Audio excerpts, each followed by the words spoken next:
So One day. yeah. So I understand that from what I know, motor KV, you'd want it close to your KV as that determines things like when your stall protection kicks in and so on. But doesn't it also have an effect on acceleration? And could you clarify about the stall protection part with the motor KV? Yeah, well, it's sort of there. I mean, BLHeli has the same type of things too, wrapped up in a few different settings, like ramp up power, maximum acceleration, and low RPM throttle protection.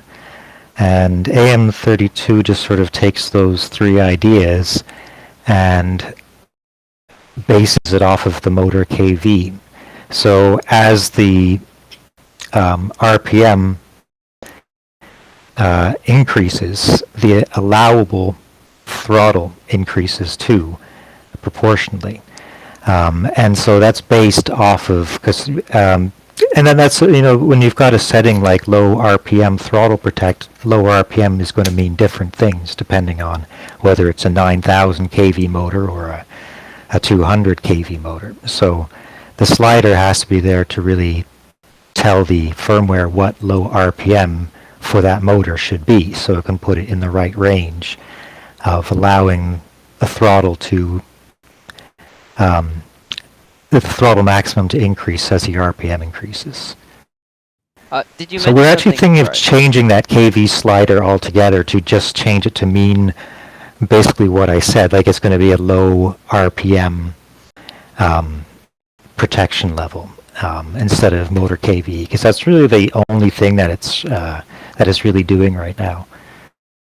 Didn't you mention something, I think in the Discord, about it impacting acceleration too? Like if you want a bit more acceleration, you set your KV a bit higher or similar? Yeah, well, it's.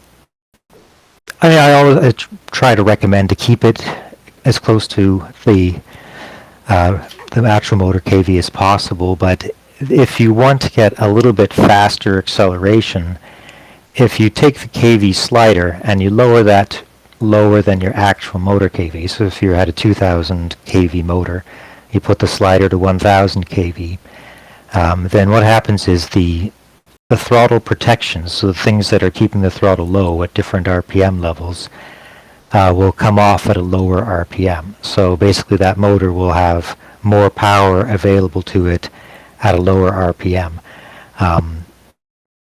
And it's, I mean, the brushless motors can really, if you don't restrict their throttle when they're in the low RPM range, they have very low resistance and can easily cause havoc with your hardware, so you have to make sure that your system is good for it too. And you might run into a problem with a motor desyncing if you try to give it too much voltage and too much, basically too much potential when it's going very slow. But it's something you can do to speed things up. And likewise, if you want to sort of slow down the response of your motor, if you bring the KV up higher than your actual motor, then the throttle is going to be restricted for a longer period, so for a bigger RPM range.